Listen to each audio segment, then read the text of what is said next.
These are going out to them ones.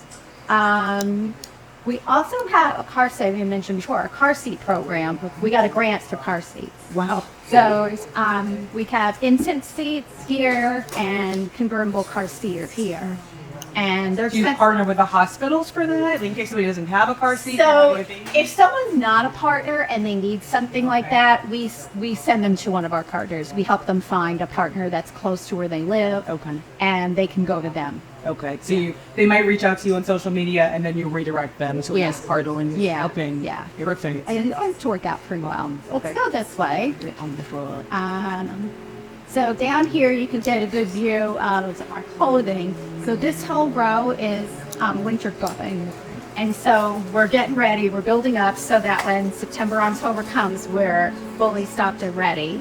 And then if you come here, this is our summer clothing. And as you can see, we are running out of summer clothing. Like I know these bins are full, but like normally, like you see those are off running, those are all kind of empty. Okay. Do you allow them to pick from So we out do of season? Okay. No, we only give out during the season. During the season, because okay. the children are growing. Right. And when they place their order and they say they have, 2 girls that are 3T and 4 boys that are 18 months, we put together bags and we fill a bag for each child of clothing. Okay. And we also give them, we get bathing suits, hats, little floppy hats for summer, winter hats, mittens, all those kinds of things. We also do shoes, as you can see, shoes here and here. And we have shoes, there's more shoes here. More diapers all in here. So tomorrow we're getting 20 pallets of diapers are coming in, and we're all out of size 2s and 3s, which has not happened to us in a couple of years, but we know we're getting a ton of 2s and 3s tomorrow, so it's only been a few days or a week, and this has been Is this because of the economy that suddenly there's a huge need just for a huge demand? It's I don't know. I mean, yeah, the economy is a big problem. The pandemic still has repercussions from the pandemic. People are still coming back from that. A lot of people lost their jobs during the pandemic. It's been tough. And also people are losing some of their benefits. So I think Oh, you mean the EBT, the SNAP benefit? the SNAP benefits got cut, I think, in March, and so people are getting less money for that. Although you can't use SNAP to buy diapers anyway, but the money Now money that you originally had used for one thing is now for something else. Exactly. And then back in here we have coats. These are all spring summer coats, although I see a couple of fall, but you're not supposed to be there. But these are spring summer coats, and all those bags are winter coats. So we're gearing up for winter. And then we do high chairs, infant seats, baby bathtubs, strollers. We're pretty low on the baby gear right now. And then all the loose diapers go back in those gray bins. And as they come in, our volunteers count them and sort them by size and put them in there. And then when the bins fill up, they repackage the diapers. Okay. And if I can find one, I would show you, but we don't seem to have done. We just did our physical inventory, and so we would try and push the single packs to get, because they're more time consuming to count. But they look like this after volunteers seal them up. How many volunteers did you say you have? Over the course of a year, like 400. Yeah. We tend to have volunteers pretty much every day. We have corporate teams come in, but we don't have a lot of space, so we can only accommodate maybe 10 volunteers at a time. It'd be great if we could do more, but there's never a shortage of they'd be volunteers. stepping on each other. Yeah. And then the other days, people from the community. So today we have 4 community volunteers. And a lot of them are people who are retired and, come regularly.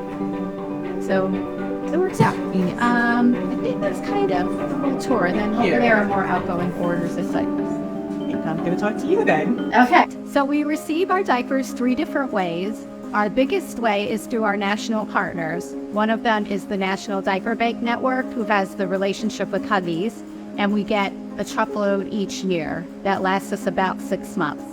And the other way that we get diapers is through Baby to Baby, and they are based in LA, and we get various items from them throughout the year, usually several pallets at a time. The second biggest way that we get items in are people who do diaper drives for us. And those could be Girl Scout troops, junior leagues, corporations, just your neighbor.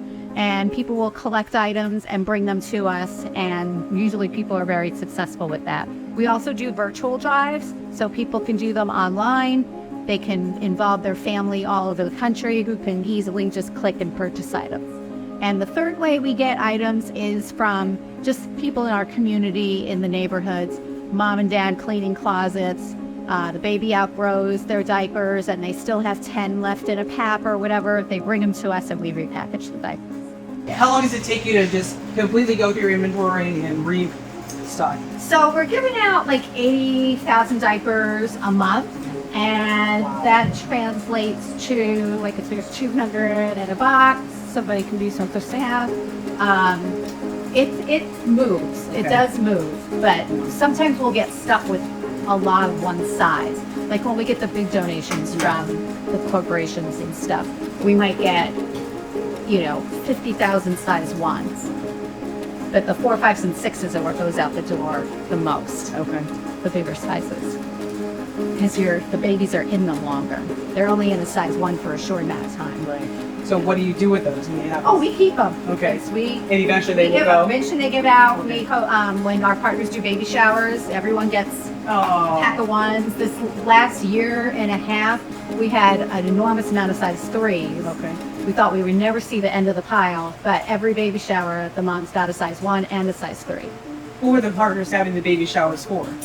Their clients. Oh, wow. Yeah. I've never heard of that either. Yes, so they'll do them, some will do them for 30 parents, and we've gone up to 200. Oh, wow. The one who did 200, it was during the pandemic, so they did 450 parties.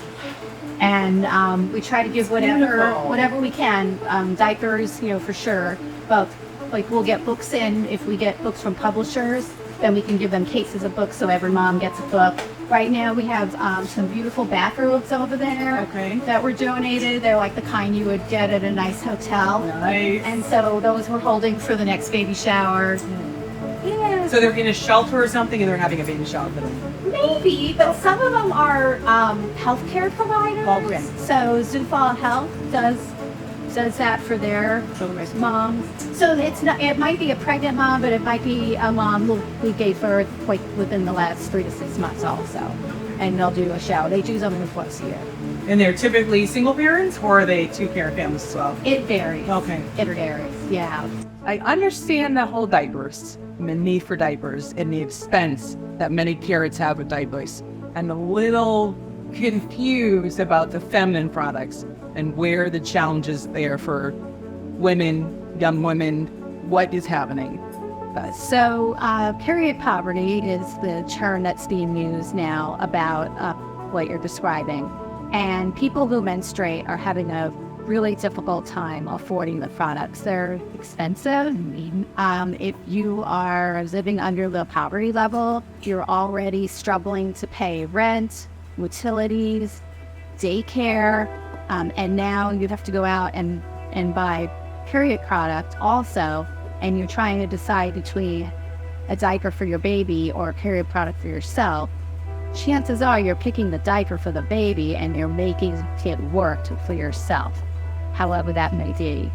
So a lot of people who menstruate are missing school. Students, 1 in 4 students miss school, and people are missing work because they're not going to go to work if they don't have a product. So it's become a big problem in our country. Wow. How long has this been a problem? I don't have an exact date, because it's a couple of years, three or 4 years since we've been providing period products. We've seen it skyrocket. So our distributions went from like 1,200 products maybe the first year to now we're on over I think there are thousands of products. We're just getting requests at every time. And what's the territory you're serving for this 100,000? We serve the entire state of New Jersey, every county. So our partners are everywhere. Wow. Yeah. And so are you primarily servicing shelters or? So we partner with 90 partners, and those range from in the pantry, and domestic violence shelters, homeless shelter, church ministries. We've attended distributions with our partners to be able to see what people are experiencing. Yes. And there are times we'll put out on the table like maybe packs of pads or a tampon drill liner, and then we'll put together some kits and maybe get out like 10 of each in a kit. And, women are basically in tears that they're so grateful that we're able to provide them. Yeah, it's very moving to see it in person. Yeah. Can you define what period poverty is for the audience? Is there? So period poverty is the lack of income to be able to buy the products that you need. Yeah. So parents were deciding do I buy diapers or do I take care of myself, which is a typical challenge. Yeah. Single parents in particular always take care of everybody else. Definitely. Yes. Yeah. What is your greatest need right now? So we're always taking diapers, and as you saw on the tour, we're in pretty good shape, and I mentioned we're getting a food donation tomorrow, so that's very exciting. And it kind of fluctuates on what our needs are. So today might not be our need 3 months from now, although we like I said, always take diapers. We always take period products. But today we're really low on formula. We have no shampoo, no baby wash, no diaper cream.